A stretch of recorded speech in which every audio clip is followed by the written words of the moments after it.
हरि ओम् रागादिरोगान् सततानुशक्तान् अशेषक्काय प्रसृतान् अशेषान् औत्सुख्यमोहरतिदान् जगानयो पूर्ववैद्याय नमोऽस्तु तस्मै अखण्डमण्डलाकारं व्याप्तं येन चराचरं तत्पथं दर्शितं येन तस्मै श्रीगुरुवे नमः. Very good afternoon everyone. This is Dr. Vidyasagar.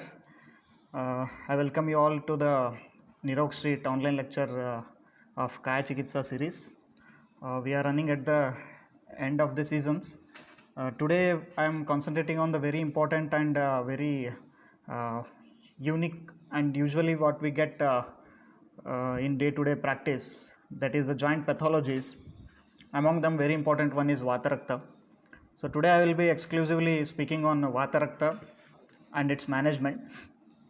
So Vata Rakta, before entering into the topic, I want to attract your attention towards the Trisutra of Ayurveda, that is Hetu, Linga and Aushadha. So before entering into understanding of any disease, please understand, we need to understand the Hetu, the Linga, and then we should go for the Aushadha Chikitsa. Then we will go one by one, the Hetu, Linga, Aushadha. Before that, as you know, Vata Rakta, it comprises of two words, one is Vata and another one is Rakta. So Vata and Rakta both are very important bodily aspects. Vata is known for its own qualities and it is praised by all the acharyas and maharshis, and a separate chapter of Vata Kalakaliya has been explained in the Ayurveda. And Rakta is also praised like anything, and there is a doubt that whether Rakta is a dosha or dusha. Till that range it is very important. So when these two entities, when these two important factors come together, they do a very dreadful and very dangerous disorder that is called as Vata Rakta. So as you know, Rakta, Dehasya Rudiram Moolam, Rudirenaiva Dharyate, Tasmat Yatnena Samraksha, Raktam Jiva iti Smritam, as told by Sushruta in his Sutrasthana 15th chapter, that is, Dehasya Rudiram Moolam, Rudirenaiva Dharyate, Deha Moola is Rudira only, and when there is Dushti in this Rudira, it is going to cause many disorders, among them the Vata Rakta is one. So Acharya Charaka dedicated a whole chapter of Vata Shonita Chikitsadhyaya in 29th chapter during the end of the Charaka Chikitsasthana. Vagbhata also dedicated a chapter, and Sushruta explained it as a Mahavatavadi in Nidana and Chikitsasthana. So all the Acharyas have explained it to the very important range. So considering these basics about Vata Rakta, we will enter into the topic. First of all, Acharya has explained some sort of nidanas which are very important as far as the diagnostic purpose is concerned. So the nidanas told by Acharya Charaka, I just read them out, that is Lavana Amla Katukshara, Snigdha Ajirna Bhojanaihi, Klinna Shushka Ambuja Anupa, Pinyaka Mulakaihi, Kulatha Masha Nishpava, Shakadi, Palalekshubihi, Dadi Arnala Savira, Shaktuka, Takra Surasavaihi, Viruddha Adhyashana Krodha, Divasopna Prajagarehi.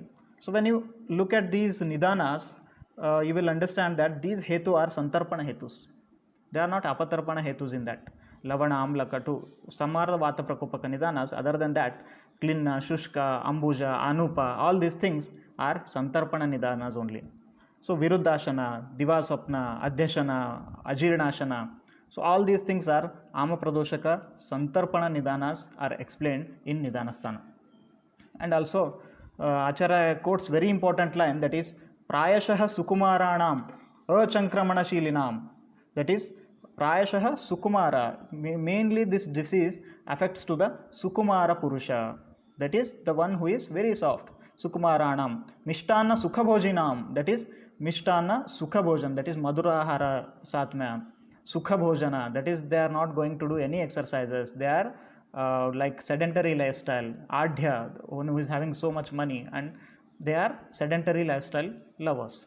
For them this disease affects much, that is Prayashaha Sukumaranam, Mishtana Sukha Bhojinam, Achankramana Shilanam, they are not ready to do any sort of exercises. For such people this disease is that is Kupyate Vata Shonitam. For such people there is more chance of getting this disease. So without any movements when the person is staying, that's why they say movements makes life smarter. So we have to move our body parts, that is exercise should be done regularly. तो when you see these लक्षण, ये जो लक्षण है तो ये लक्षण संतर्पण हेतु है। अगर ये लक्षण आम्ल, लवण, कटुक्षार, ये निदान अगर आप देखते हैं तो यही निदान रक्तपित्त के भी है, यही निदान कामला में भी है, यही निदान कुष्ठ में भी है, यही निदान अर्श में ही है। तो ये निदानों का क्रिटिकली एनालिसिस कैसे करना है हमें? तो ये निदान क्या वात रक्त के ही निदान हैं? आप चरक में देखते हैं या सुश्रुत संहिता में देखते हैं तो ऐसे ही सेट ऑफ निदानस बताते हैं। तो क्या ये निदान पर्टिकुलरली सिर्फ वात रक्त ही करेंगे? क्या ये निदान सिर्फ जाकर अर्श ही करेंगे, कामला ही करेंगे या कुष्ठ ही करेंगे? तो ये इंपॉर्टेंस क्या है इन निदानों का, इनको कैसे समझना चाहिए, यही निदान सब में कैसे अलग अलग व्याधि करते हैं, तो ये चीज़ वेरी इंपॉर्टेंट है। तो इसको समझने के लिए तो हमें समझना पड़ेगा कि शरीर में क्या हो रहा है। तो ये जो हेतु है लवण, amla, katu, kshara, vidahi, all these hetus are not the hetus of vatarakta, not the hetus of kushtha or neither the hetus of arsha or anything else. They are the hetus of dosha prakopa, they are the hetus of vata prakopa, they are hetus of pitta prakopa, they are the hetus of kapha prakopa. They are not the hetus of, they are not the nidanas of a single particular disease as such. They are hetus of a particular dosha dushti.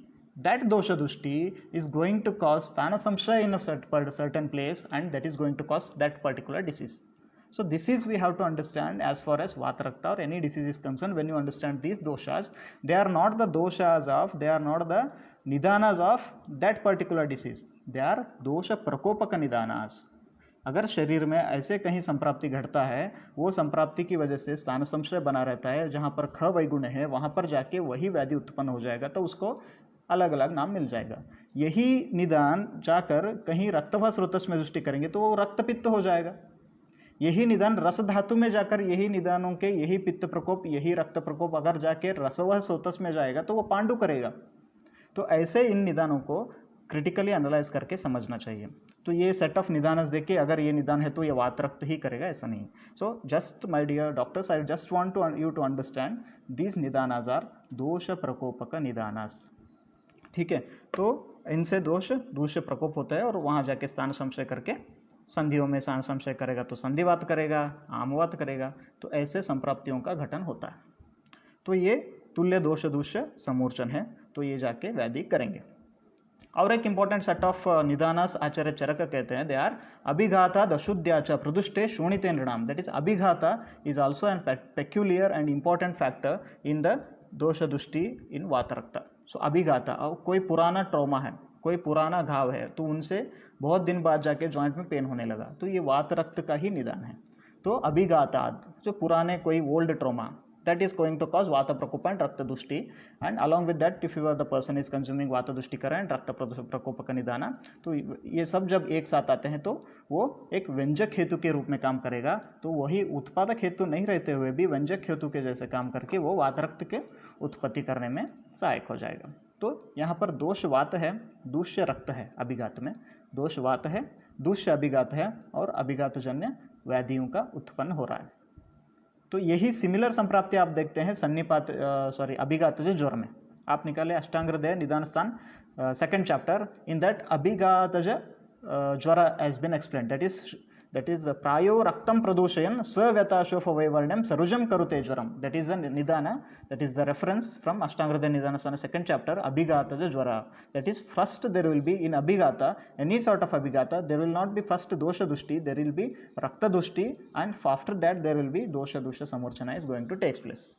so यहाँ पर अभिघातज जन्य ज्वर में भी आप यही लक्षण देखेंगे और अभिघातजन्य वात रक्त में भी यही लक्षण दिखते हैं। तो इनसे क्या हो जाएगा, तो यहाँ पर संप्राप्ति कैसे घट रही है, यहाँ पर एक सेट ऑफ वात प्रकोपक निदान आदमी कंज्यूम कर रहा है और दूसरी तरफ एक सेट ऑफ रक्त प्रदूषक निदानों को भी आदमी कंज्यूम कर रहा है। तो एक साथ जब ये दोनों दोष आ जाएंगे तो संप्राप्ति कैसे बनेगा, वायुर विवृद्धो वृद्धिना, वायु प्रकोपित था और उसमें और ये निदान सेवन कर रहा है तो विवृद्ध हो जाएगा। तो रक्तेन आवृत पति, यहाँ पर रक्त प्रकोप और रक्त की वजह से आवरण रूपी संप्राप्ति हो रहा है। तो रक्त वात के मार्ग को आवरण करके रक्तेन आवृत पति, यहाँ पर इसको हम रक्तावृत वात भी कह सकते हैं। तो ये वात रक्त जो है इट इज नथिंग बट रक्तावृत वात ऑल्सो।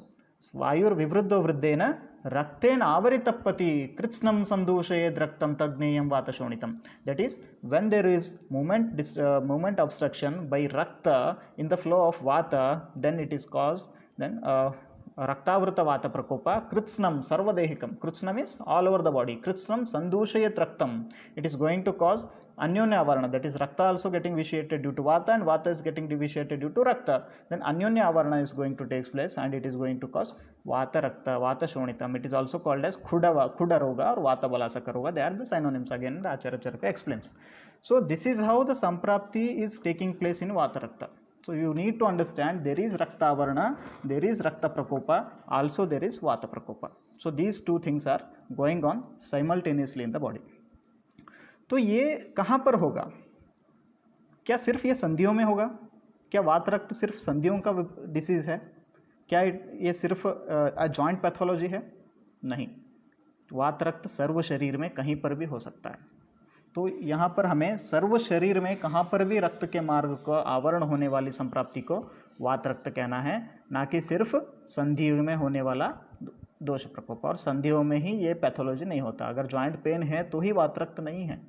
ये आवरण की संप्राप्ति सर्व शरीर में कहीं पर भी हो सकता है, तो इसको हम रक्तावृतवात कहते हैं. So different sampraptis we will see, but in them this occurs all over the body, or wherever it is occurring, that is causing that kind of diseases.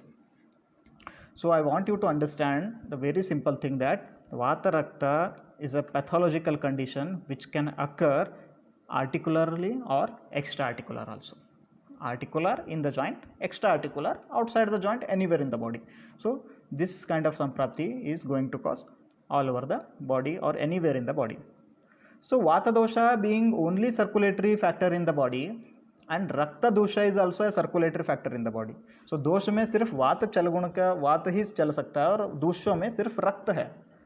तो जब ये दो इम्पॉर्टेंट और जो ये दो शक्तिशाली धातु और स्वरूप में जब एक साथ आते हैं तो ये भयानक व्याधि उत्पन्न कर सकते हैं, क्योंकि vata dosha is the only circulatory and most powerful dosha in the body, and other doshas are pittam pangu, kafam pangu, pangav maldhatu, as you know. Rakta is only the circulatory thing in the body, so which is more agneya also. So when both these come into contact with each other, pathologies cannot be limited only to the joints, and there are many structures in the body can be involved, and like they are going to cause many sort of disorders in the body. Okay, both these moving entities are vitiating, and there is a formation of a very complicated sort of avarana, that is raktavrita vata prakopa. So this is the important samprapti. I am repeating more than several times to make you understand that vata rakta is not only a joint pathology. So raktavaha srotas plays very important role here. Raktavaha srotas means when we read about this, we limit ourselves to the only single like yakrit or pliha or something, and we forget about the peripheral blood vessels. So this kind of avarana samprapti may happen in the peripheral blood vessels also. For that, again I want to give you a reference from Ashtanga Nidhanasthana 16th chapter. There he says, Raktamargam nihantyashu shakha sandishu marutaha niveshya manyonyam avaryam vedanabhir haredasum. That is Raktamargam nihantyashu. This is from Vatarakta Nidhanadhyaya of Ashtanga, chapter number 16 and shloka number 18. There he says, Raktamargam nihantyashu shakha sandishu marutaha niveshya manyonyam avaryam vedanabhir haredasum. That is, rakta marga or the dosha marga got avarana, and there is a sort of avarana which is happening. It indicates that the peripheral blood vessels are also involved in this pathology. So this samprapti is not limited only to joints, my dear friends. So this can occur all over the body, and peripheral blood vessels can also here involved. Here rakta marga is indicating towards the whole vascular tree of the body, not only a single vessel or single joint here. The whole vascular thing can be involved here. So these kind of pathologies can be again divided into two types, that is utthana and gambhira. Utthana mata gambhiram vividam tat prachakshate tvak mamsantaram utthanam gambhiram tu antarashrayam. That are two kinds of pathologies are happening. One is happening at the superficial level, another pathology is happening at the deeper level. The first pathology is called Utthana Vatarakta and the second one is called Gambhira Vatarakta. What is Utthana? Kandu Tvakmamsantaram Usthanam. That is Utthana Vatarakta. This kind of pathology is only happening at the level of Tvak and Mamsa, the very superficial one. Kandu, Daha, Ruga, Ayama, Toda, Spurana, all these lakshanas are seen. Anvita, Shavarakta, Tamra, Tadishyate. That these kind of discolorations and the skin manifestations takes place in the level of Utthana Vatarakta. There are more dermatological lakshanas are explained in this kind of pathology. When coming to the deeper understanding, that is Gambhira Vatarakta, there we will see Shvayatu, Stabdata, Kathinyata and very severe pain. So all these lakshanas, and Shava, Tamra, Athva, Daha, Toda, Spurana and Paka, like lakshanas or dhatu pakajanya vikritis can be seen in the level of this Gambhira Vatarakta. So these two are types. So क्या ये दो types हैं वातरक्त के? लेकिन इसमें बहुत सारे मतांतर हैं. एक है आचार्य सुश्रुत जी कि इन दोनों को दो अलग टाइप के वातरक्त नहीं मानते हैं. According to Acharya Sushruta, they are just अवस्था विशेष of vatarakta. He says that त्वक्च मांसम च ते आश्रयस्य वातरक्तस्य तदेव भूतं तद् वातशोणितम् उत्थानं पूर्वं प्राक् जायते तथा पश्चात् कालांतरेण पुनः सर्वान् धातून् अपरानपि. That is from Chakrapani. He says that in the first stage there will be, in the first avastha there will be Utthana Vatarakta avastha. In the later stage the Gambhira dhatus are involved and it is going to cause Gambhira Vatarakta. Whereas Acharya Sushruta says, he straight away rejects the understanding of two types of Vatarakta. He says Dvividam Vatashonitam Utthanam Avagadam cha Itteke Bhashante. He says Itteke Bhashante. Like that there are so many people say that, there are so many acharyas say that there are two types, one is Utthana and Gambhira. Like that understanding is there. Tattu na samyak. He says, but that is not correct. Tattu na samyak. Acharya Sushruta straight away rejects this and he says that is not correct. Kasmat, he again answers for that. Kushtavaduthanam bhutva kalantarena avagadi bhavanti. Tasman na dvividam. Acharya Sushruta clarifies it crystal clear and he says that these are not two types of pathologies of Vatarakta. They are only two different conditions or two different stages in the Vatarakta. Kushtavat lakshanas are understood in the first stage, that is the dermatological symptoms are seen in the first stage, going to in the next deeper level, that is in the coming days when the treatment is not done, the pathology continues like that and it can happen the Gambhira Vatarakta. That is I'll answer the questions at the end. Till then we will understand the next shloka by Acharya Charaka. He says he explains the lakshanas like Gambhira Vatarakta. After that he says Rug Vidahan Vito Abhikshnam Vayu Sandhasti Majjasu. The later the Samprapti involves the Sandhis, Asthis and even the Majja, and Abhikshnam, that is severe Vata Prakopa takes place. Chindanniva Charantantar Vakri Kurvascha Vegavan. That is very important. He says that the Samprapti, if it will not stop here, it is going to cause Chindanniva Charantantar. The Samprapti, the Dushita doshas, this particular pathology goes inside very deep and causes Vakri Kurvascha Vegavan. It causes Vakrikarana of the joints and it is going to cause deformities. So once the deformities are happened, they are not treatable and deformities are permanent. So you might have seen most of the joint pathology end up into more deformities like Z-shaped deformity, Botanius deformity, all those kind of deformities are happening. So Salingaischa Vigneyam Vatasra Kupayashritam. Hence the duty of a doctor is to stop this pathology as soon as possible and treat the condition. So if you don't treat that, it is going to cause Vakri Kurvasya Vegavan. Furthermore, he says, Karoti Khanjam Pangumva, the Khanja and Pangu, that is the patient is unable to walk and the patient becomes deformed. These all conditions are deeper pathologies indicating very deep level of Dhatu Dushti. So Khanja और Pangu जो है, यही संप्राप्ति के ही भाग है. ये अलग व्याधि नहीं है. यही संप्राप्ति अगर डीप होता जाएगा तो इसमें खंज और पंगु होने की भी साध्यता है. So they are Raktavrata pathology only. So the Khanj and Pangu also. So Vatarakta is not a single disease. ये संप्राप्ति जहाँ भी होगा अन्य व्याधियों को उत्पन्न करता जाएगा. So joints affected with Vatarakta, they are going to cause Charantantar Vakrikuruvacha Vegavan. That is very severe deformities and inflammation may takes place. The inflamed synovial joints on the swollen joint capsule are seen here.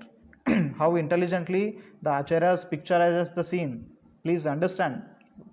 Charantantar Vakrikuruvacha Vegavan. Here the joint pathology they are explaining are very deep tissue destruction, synovial membrane destruction, and the joint capsule swelling and everything he is picturizing without any X-rays or any further CT, MRI, all those things were not available.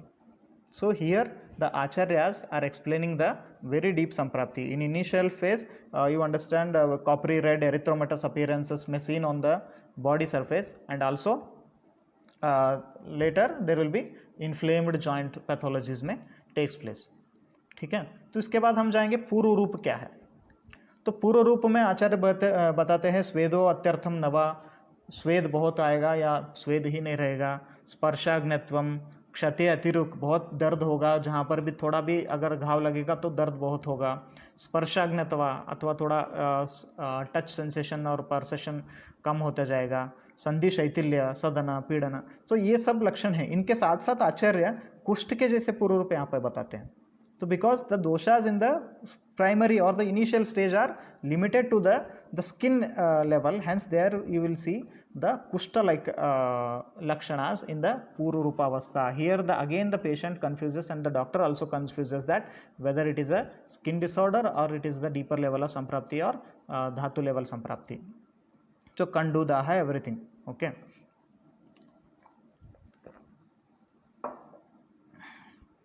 तो इसके बाद हम जाएंगे रूप, क्या क्या लक्षण हमें दिखते हैं.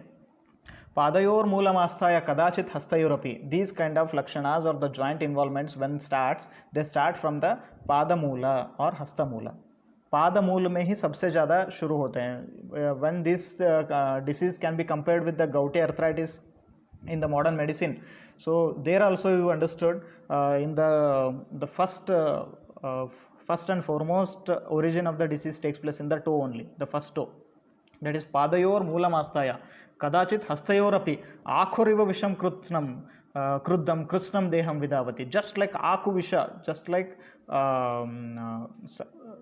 very severe pain sensation, and later the sarva deham vidavati, thus later the sarva deha or sarva sharira can be involved.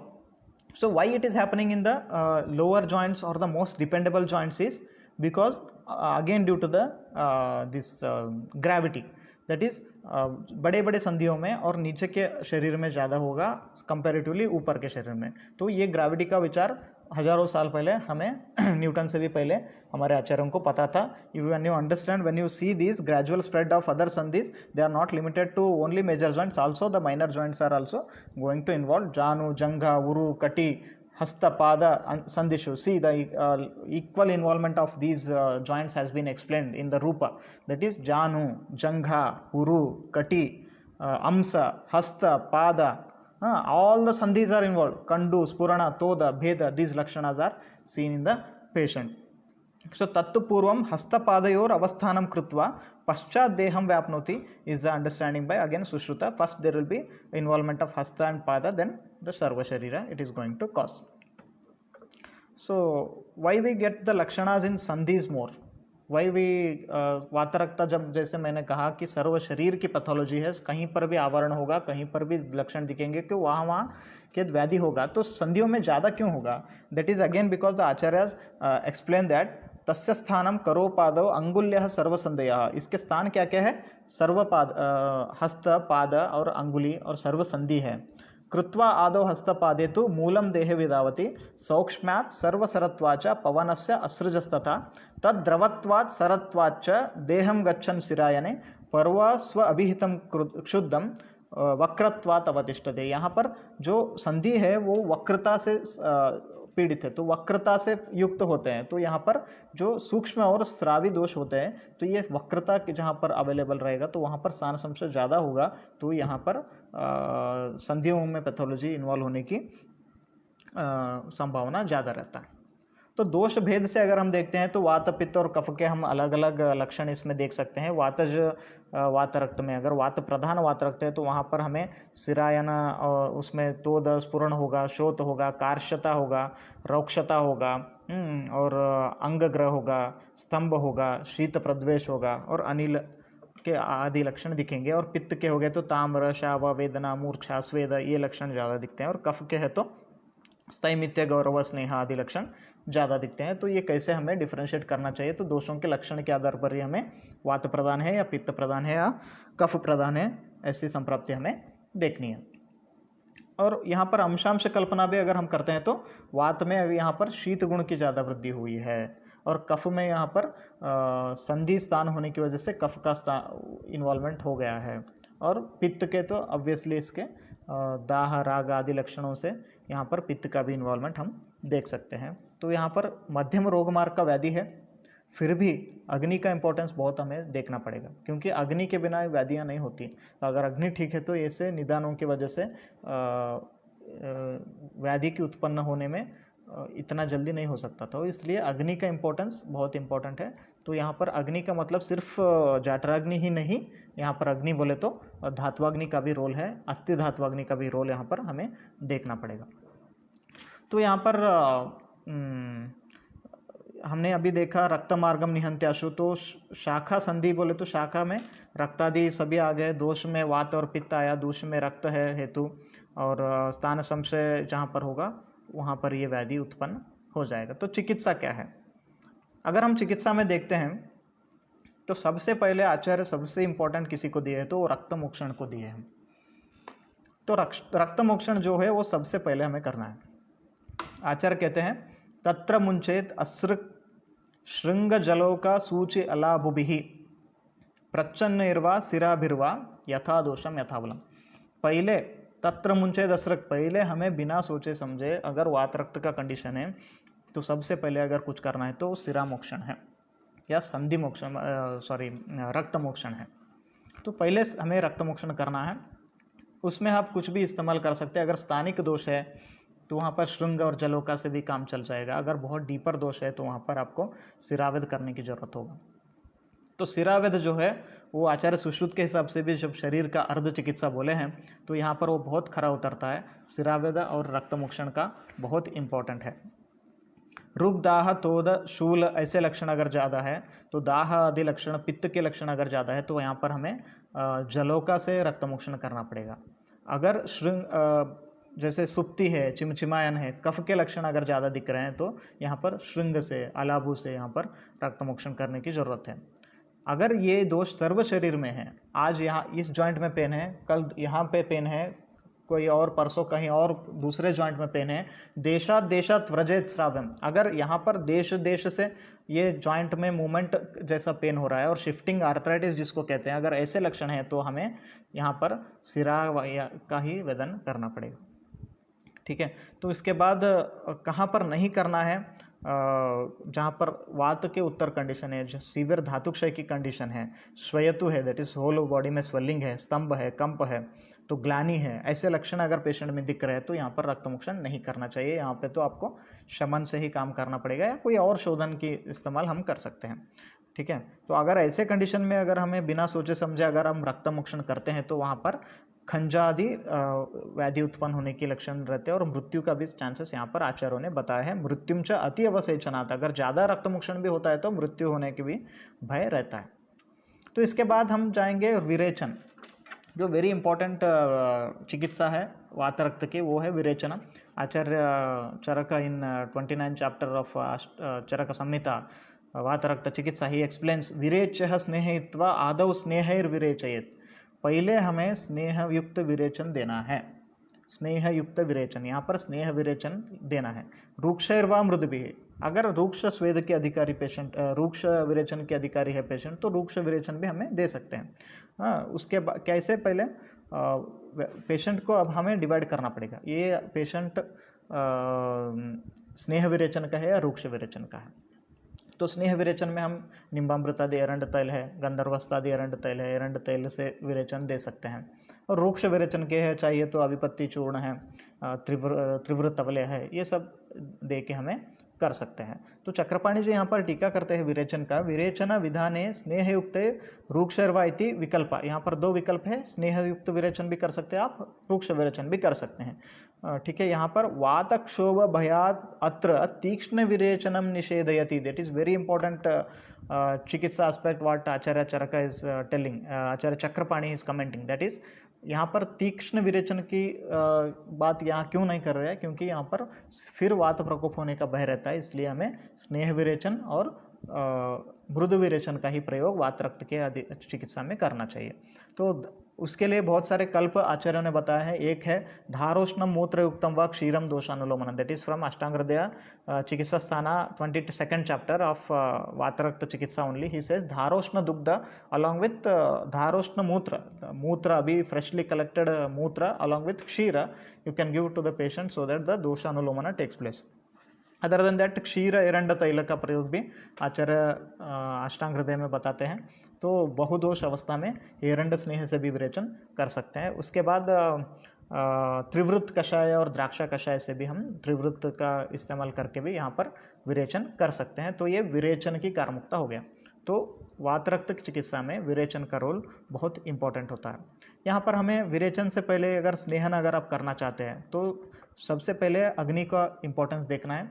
अगर पेशेंट की अग्नि ठीक है तो यहाँ पर हमें स्नेहों का प्रयोग कर सकते हैं। तो कौन से स्नेह वातरक्त व्याधि में इस्तेमाल कर सकते हैं, तो सबसे पहले इंपॉर्टेंट योग है अमृतादिघृत या अमृत या गुड़ुची घृत जिसको कहते हैं। तो गुड़ुची से सिद्ध घृतों का इस्तेमाल हम कर सकते हैं।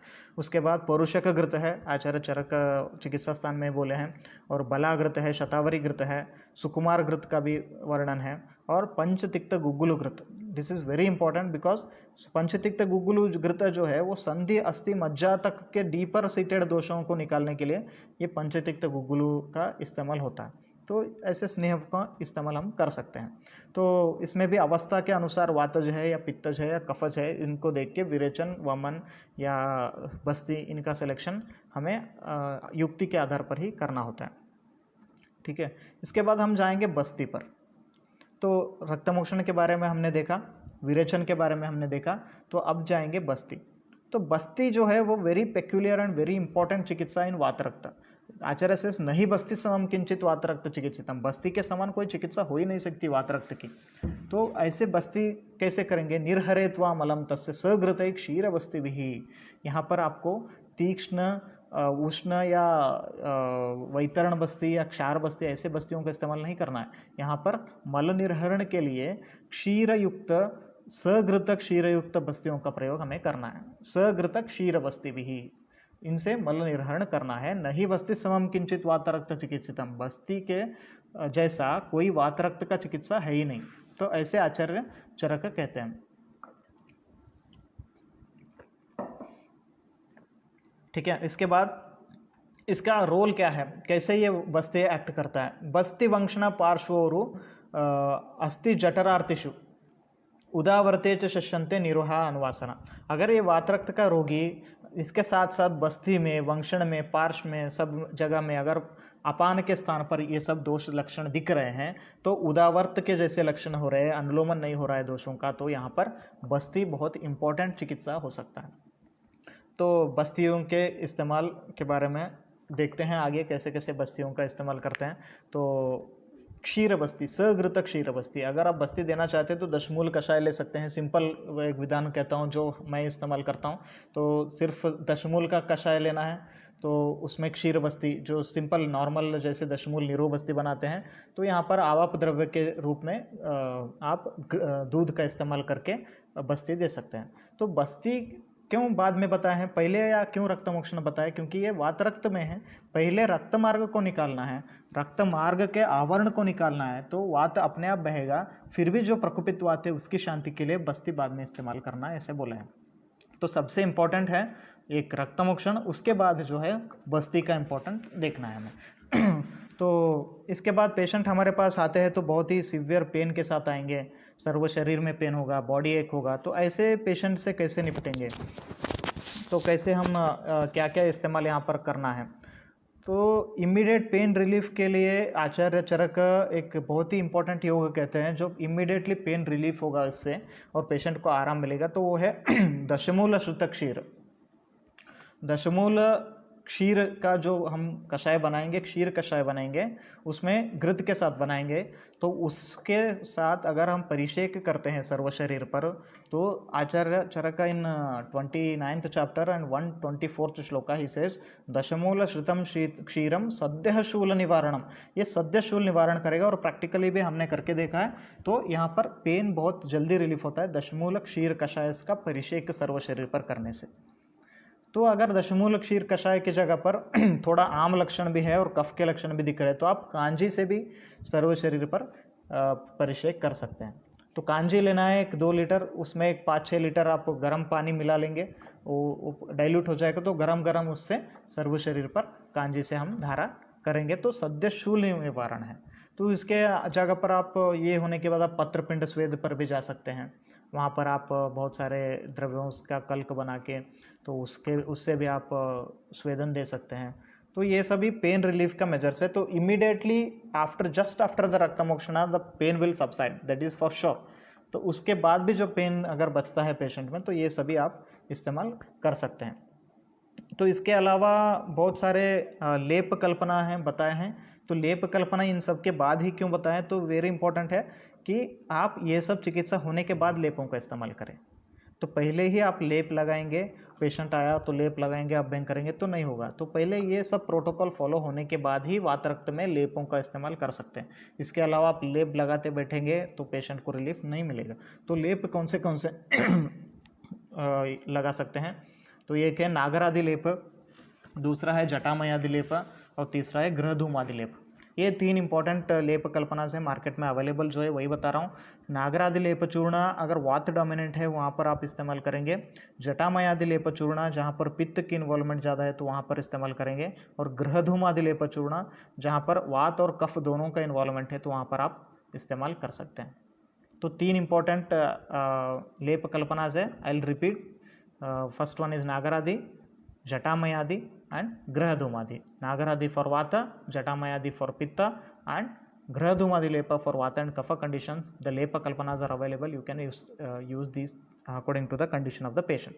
So ये लेपों का लगाने से क्या होगा, तो पेशेंट आगे की संप्राप्ति में नहीं जाएगा। जैसे डिफॉर्मिटीज़ वगैरह होते हैं तो जॉइंट के डिफॉर्मिटी वगैरह में ये बहुत अच्छा उनको रोकने में भी ये काम करेगा। तो इसके अलावा बहुत सारे लेप कल्पनाओं का आचार्यों ने बताया, जैसे सक्षीरा मुद्ग पायस वगैरह वातज कंडीशन में बताएं। ये क्लासिकल रेफरेंसेस है पुस्तक से, वो बता रहा हूँ। प्रियाला मधुका चंदना ये सब पित्त की कंडीशन में बताया है, और गृह धूमादि लेप आप भी मैंने कहा। तो इसके बाद स्नेहन पे हम जाएंगे। तो ऑयल कब लगाना है, क्योंकि ये सब होने के बाद मैं स्नेहन की बात कर रहा हूँ। तो ऑब्वियसली इनिशियल स्टेज में आप स्नेह मत लगाइए, अभ्यंग वगैरह स्टार्टिंग स्टेज में आपको नहीं करना है, जब तक पेशेंट निराम हो जाए। आम सभी व्याधियों में आएगा, ये वात रक्त है तो भी साम कंडीशन होता है। तो आम के कंडीशन जब सॉल्व हो जाए, पेशेंट निराम होता है, तो उस कंडीशन में आपको अभ्यंग वगैरह करना है, तो उसके बाद ही आप स्नेहन कर सकते हैं। तो कहाँ पर स्वेदन नहीं करना है, जहाँ पर अभी मार्गरोध है, मेद का संचय ज़्यादा है, वहाँ पर कफ का संचय ज़्यादा है, तो कफ प्रकृति के पेशेंट और ये सभी अतिवृद्ध कफ वगैरह है, तो उस कंडीशन में आपको ना आदौ शस्तम स्नेहनम बोले हैं, ना आदौ शस्तम मतलब स्टार्टिंग में आपको स्नेहन और ब्राह्मण चिकित्सा नहीं करना है। तो न आदौ शस्तम का अगर आप तंत्रयुक्ति लगाएंगे विपर्य वाला, तो क्या होगा, नंतर आप लगा सकते हैं, बाद में हम इस्तेमाल कर सकते हैं। आदौ बोले तो स्टार्टिंग में आप नहीं लगा सकते, ऐसे अचरक कहते हैं। तो इसका मतलब ये हुआ कि बाद में हम लगा सकते हैं। तो जब निराम हो गया तो आप तेलों का इस्तेमाल हम कर सकते हैं।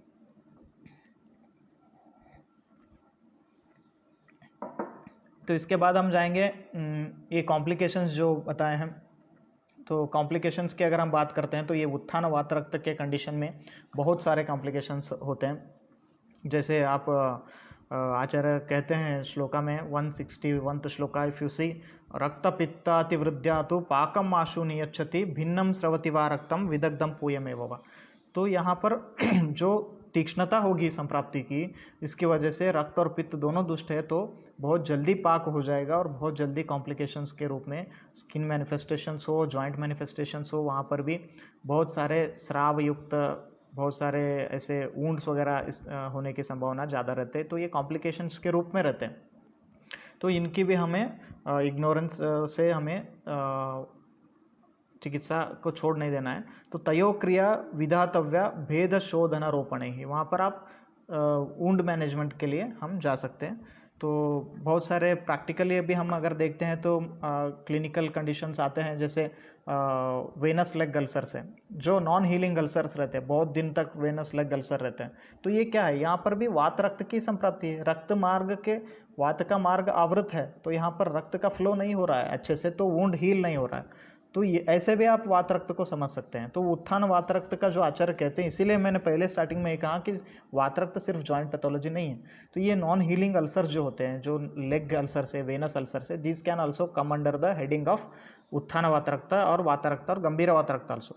सो यहाँ पर भी आप वात रक्त की चिकित्सा करेंगे, शोधन, रक्तमोक्षण और बस्तियों की चिकित्सा करेंगे, तो अपने आप ये नॉन हीलिंग अल्सर्स भी हील होने लगेंगे। तो ये प्रैक्टिकली देखा भी है। तो और एक कंडीशन में आता हूँ, वो है अवैस्कुलर नेक्रोसिस। तो अवैस्कुलर नेक्रोसिस क्या है, तो वहाँ पर रक्त मार्ग, जो रक्त का जो पेरिफेरल ब्लड वेजल्स, अभी जो मैंने कहा रक्तमार्गम निहंत्याशु शाखा संधिषु मारुत, तो ये शाखा क्या है, रक्तादि धातु, रक्तादि धातु। तो यहाँ पर शाखा में आवरण है रक्त का, तो इसको कैसे हम निकालेंगे, तो इसके लिए रक्तमोक्षण again is very important. The avascular necrosis, even the very common one is avascular necrosis of femur neck. तो फीमर का जो अवैस्कुलर नेक्रोसिस होता है, तो उसमें भी हमने देखा है कि ऐसे बहुत सारे कॉम्प्लिकेशंस होते हैं। तो ये अवैस्कुलर नेक्रोसिस भी हम वात रक्त के हेडिंग में भी ले सकते हैं। तो यहाँ पर भी आप अगर क्षीर बस्ती, सघृत क्षीर बस्ती, इनका यापन बस्तियों का प्रयोग करने से और रक्तमोक्षण करने से भी वात रक्त के चिकित्सा से ही अवैस्कुलर नेक्रोसिस भी ठीक होता है। तो ये हमने प्रैक्टिकली भी बहुत सारे पेशेंट्स में देखा है। उसके बाद नॉन हीलिंग वुंड्स के बारे में अभी मैंने बताया। तो गौटी है, गौटी अर्थराइटिस, और even rheumatoid arthritis also some aspects come under the treatment of vata rakta only. सो जो वात रक्त है वो रूमेटॉइड अर्थराइटिस पे भी बहुत सारे लोग in Kerala and all the many people compare it with the rheumatoid arthritis only. तो अभी शमन चिकित्सा में अगर कौन से द्रव्य इस्तेमाल करना है, जैसे डॉक्टर अजित कुमार पूछ रहे हैं कि यूजेस ऑफ पिंड तैला in vata rakta. I will come to that, pinda taila and all the other tailas which are indicated in vata rakta. So first we will see about the kashayas. So how the kashayas are helping? Kokilaksha kashaya is a very wonderful drug acting in the condition of vata rakta. This is the drug of choice. So कोकिलाक्ष कषाय जो है उसमें बहुत simple ingredients है, कोकिलाक्ष है और अमृता है और शुंठी है। तो तीन इंग्रेडिएंट्स है, कोकिलाक्ष अमृतक क्वाता पिबेत कृष्णाम यथा बलम। कृष्णाम यथा बल के अनुसार पेशेंट को कोकिलाक्ष कषाय देना है। तो इससे क्या होगा, पथ्या भोजिते 3 सप्ताह न मुंचते वात शोणितम, सिर्फ 3 हफ्ते में वात रक्त की चिकित्सा होती है। इसका रेफरेंस भैषज रत्नावली में 27 चैप्टर में, कोकिलाक्ष कषाय। तो सिर्फ 3 हफ्ते में पेशेंट आराम हो सकता है कोकिलाक्ष कषाय के सेवन से। तो ये हुआ कोकिलाक्ष कषाय के बारे में। तो उसके बाद है कोकिलाक्ष निर्यूह पीतस्त शाक भोजिना कृपाभ्यास इव क्रोधम वात रक्तम नियंत्रित। That is the reference from Ashtanga Hridaya चिकित्सा स्थान 22 चैप्टर। तो यहाँ पर भी वात रक्त की चिकित्सा में कोकिलाक्ष का इंपॉर्टेंस आचार्य अष्टांग हृदय में भी कहते हैं। तो ये वात पित्त शामक है, अनुलोमन द्रव्य है, शोतहर है, मूत्रल है, इवन इसमें गुड़ुचि होने की वजह से वो त्रिदोष शामक भी है, और वात रक्त में अग्र औषधि के रूप में भी गुड़ुचि को मानते हैं, तो वो भी इसमें है। कृमिहर योग है और पित्त सारक और अनुलोमक योग होने से kokilaksha kashaya proves to be an very important drug in vata rakta. तो उसके बाद गुड़ुचि के प्रयोग बताते हैं। गुड़ुचि के प्रयोग भैषज रत्नावली में जैसे 6 अनुपानों के साथ बताया है, वो हम देखते हैं अभी। तो गुड़ुचि का क्वात जो है उसको बनाना है, हमें गुड़ुचि लेना है और क्वात विधि से क्वात बनाना है, जो 1/4 रिड्यूस करना है। तो वो क्वात के साथ, अगर आप गुड़ुचि के क्वात को गुड़ के साथ लेते हैं तो वात शमन करेगा। अगर वही गुड़ुचि का क्वाथ अगर आप सीता के साथ मतलब शर्करा के साथ पीते हैं तो वो पित्त का शमन करेगा। यही गुड़ुचि का क्वाथ अगर आप मधु के साथ सेवन करते हैं तो कफ का शमन करेगा। तो ये अनुपान भेद से एक्ट करेगा। कफज वातरक्त है तो आप सेम गुड़ुचि क्वाथ अलॉन्ग विथ मधु देंगे, पित्त है तो सीता के साथ और घृत के साथ वात के कंडीशन में आप इस्तेमाल करेंगे। इसके अलावा जो बहुत ही भयानक वातरक्त के रोगी होते हैं उनमें अगर आप गुड़ुचि का क्वाथ इस्तेमाल कर सकते हैं तो वो एरंड के तेल के साथ अगर आप देंगे तो बहुत ही अच्छा रिजल्ट मिलेगा। तो दूसरा है शुंठी चूर्ण। अगर शुंठी चूर्ण के साथ आप सेम गुड़ुचि क्वाथ इस्तेमाल करेंगे तो आम वात में बहुत ही अच्छा हेल्प होगा। तो सेम अगर ऐसे पेशेंट में विबंध वगैरह ज़्यादा है तो सेम गुड़ुचि का क्वाथ आप गुड़ के साथ इस्तेमाल कर सकते हैं तो विबंध हर भी हो जाएगा। तो ऐसे simple guduchi acts as 6 types based on the anupana. So this is the very important contribution of Bhaishya Ratnavali. He might have seen these dosages. Along other than Kokilaksha Kashaya, we can also use the Shimula Kvata, Lagu and Brihat Manjishtadi Kvatas or Manjishtadi Kashaya, what we say, or Amrutadi Kashaya, Rasna Erandadi Kvata and Vasadi Kvata. All these Kvatas can be utilized, and in Shastra they have also explained Navakarshika Kashaya, which is containing Trifla, Nimba, Katuki and Manjishta etc. तो इसके बाद और एक important है पंचतिक्त कषाय। तो पंचतिक्त and panchatikta guggulu kashaya also, and that is also very important. So मंजिष्टादि कषाय के बारे में हुआ। अभी गुग्गुलों का सिलेक्शन कैसे करेंगे? तो ये इसमें वातरक्त कंडीशन में सबसे पहले जो भी गुग्गुल आता है वो है कैशोर गुग्गुलु, वो सबको पता ही है। तो kaishore guggulu is in very famous yoga. Wherever there is rakta dushti is seen, Kaishora Gugulu acts wonderfully. So also Amrutadi Gugulu. Amruta is a choice of drug in Vatarakta, which is Pittahara and also Vatahara, and Brahmana Yoga, Rasayana Yoga also. Amrutadi Gugulu is also very much useful in these conditions. Also Punarnava Gugulu, wherever there is a little bit Shotha Yukta Samprapti or swelling is involved, Punarnava Gugulu can be selected. When the Nirama Avastha comes, when you need to do the Dhatu Poshana and also Dhatu Kshaya Avastha, then you can select the Trayodashanga Gugulu. Trayodashanga Gugulu आप starting में ही इस्तेमाल नहीं कर सकते। इसके बाद है तैलों के बारे में। अभी जैसे क्वेश्चन पूछा गया कि वात रक्त में पिंड तैल, तो pinda taila is containing only 4 important ingredients. They are स, मधुचिष्ट, मंजिष्ट, सर्जरस एंड सारिवा। तो 4 ही इंग्रेडिएंट्स है इसमें। मधुचिष्ट है, manjishta, sarjarasa and sariva, very only 4 ingredients, and this is called as pinda taila. Pinda taila is very important yoga in vatarakta. ये एक्सटर्नल एप्लीकेशन के लिए अभ्यंग वातरक्त रुजापहम, only in you can use this taila for अभ्यंग।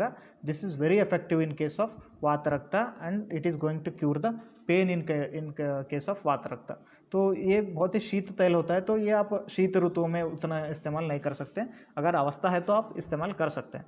तो ये वात और रक्त दोनों का दुष्टियों को शमन करने का योग है। उसके अलावा गुड़ुचादि तैल है, सुकुमार तैल है, विषतिंदुक तैल। विषतिंदुक तैल is again very important yoga in this condition, and also बला तैल।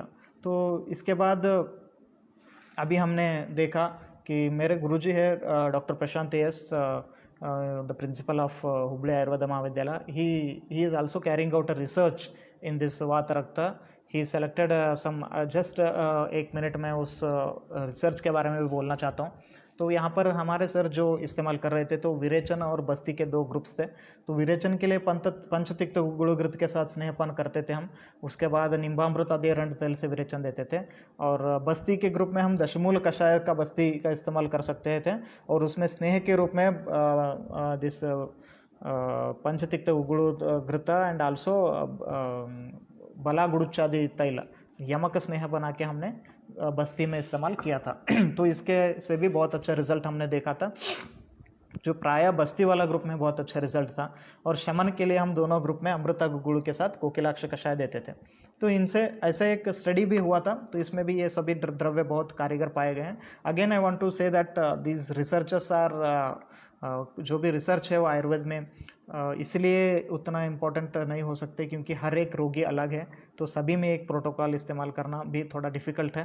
तो आप रोगी के हिसाब से अगर उसमें रक्तावरण है तो पहले हम रक्त मोक्षण करेंगे, उसके बाद हम बस्तियों का प्रयोग करेंगे, उसके बाद विरेचन की अवस्था है तो विरेचन प्रयोग करेंगे। अगर यहाँ पर वमन की अवस्था आता है तो वमन दे देंगे। पहले हमें कैसे पेशेंट का अप्रोच करना है वो मैं 2 मिनट में बोल के मैं यहाँ पर ख़त्म करता हूँ। पहले जो भी पेशेंट आया, अगर आपको लग रहा है कि वात रक्त है तो उसको आप अच्छे से देखते हैं, अच्छे से निदानों को एलिसिट करेंगे। अगर पेशेंट बोल रहा है कि निदान क्या क्या है उसके, मांस खाता है, मांसाशन है, अत्याशन है, बहुत खाना खाता है, अजीर्णाशन है, अजीर्ण होने पर भी खाना खाता है, दिवास्वप्न करता है, तो उसके बाद अग्निमांद है, दिवास्वप्न के साथ ऐसे पेशेंट्स होते हैं। तो इनको आप पहले ही निदानों का सेवन बंद करने के लिए बोलेंगे, क्योंकि अगर ये निदान ऐसे चलते रहेंगे तो आप कितने भी चिकित्सा करेंगे तो व्यर्थ ही है। तो ये पहले निदानों के सेवन जैसे बंद करेगा तो वहीं से पेशेंट को आराम लगने लगेगा। तो उसके बाद हम अच्छे से अंडरस्टैंड करेंगे कि रक्त दुष्टि है या नहीं। तो अगर रक्त दुष्टि है तो हम रक्तमोक्षण करेंगे। तो यहाँ पर एक क्वेश्चन भी पूछा है कि if shifting pain is there in that case how to analyze where to do Siraveda. It's very important and very practical question is asked by Chandrakala ji. So I'll explain that. Wherever there is shifting dullness, please understand that आप कहीं से भी आप रक्तमोक्षण कर सकते हैं। The very important reason is cubital only. पहले हम सर्व शरीर का स्नेहन स्वेदन करेंगे, तो उसके बाद आप उसको द्रव स्निग्ध यावागु पान करेंगे। तो द्रव स्निग्ध यावागु मैं क्या प्रैक्टिस करता हूँ कि सिर्फ हम थोड़ा एक ग्लास दूध ले लेंगे, उसमें मिश्रण शर्करा मिलाएंगे और उसमें घी डालेंगे।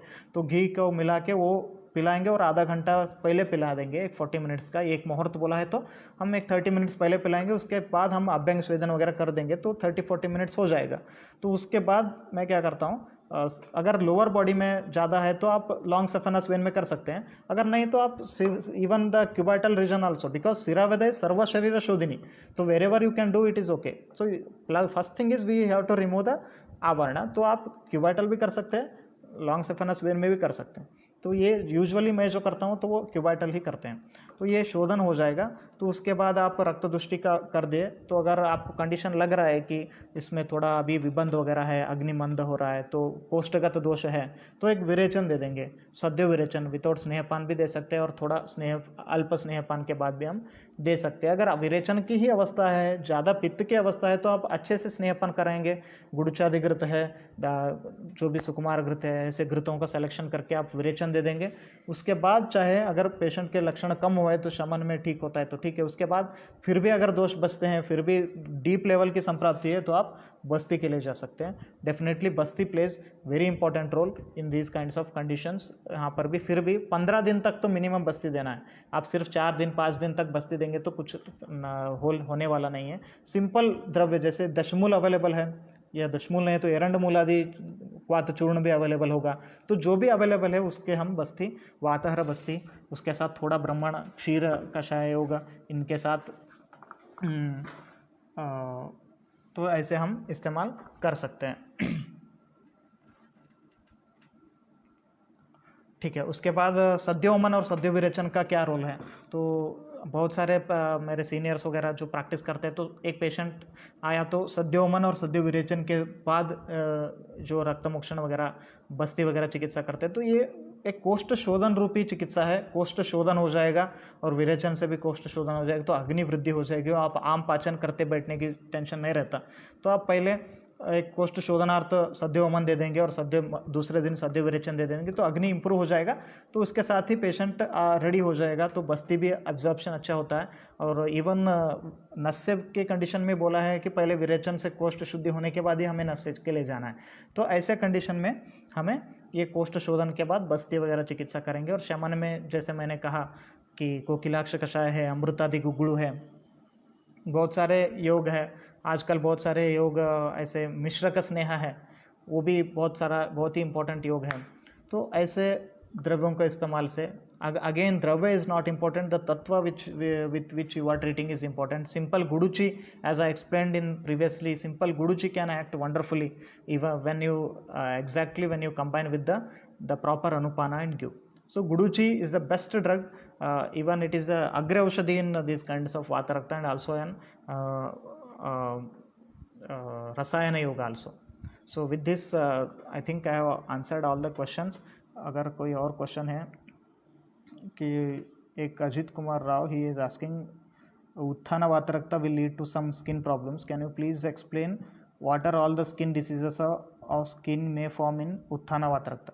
ओके, उत्थान वातरक्त में जो स्किन प्रॉब्लम्स होंगे जैसे एरिथेमेटस, इचिंग या पैचेस हो जाएंगे, तो बहुत सारे स्किन एलिमेंटेशन जैसे कुष्ठ के पूर्व रूप के जैसे ही यहाँ पर लक्षण दिखते हैं.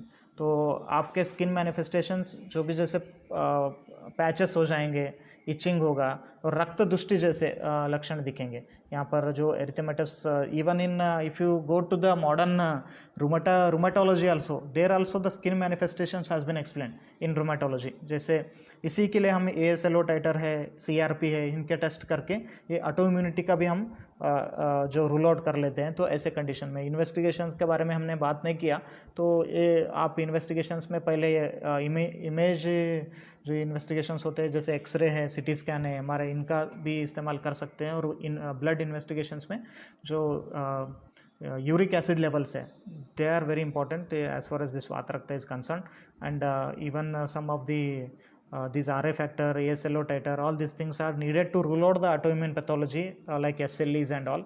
So इसके बाद हम चिकित्सा के लिए जा सकते हैं.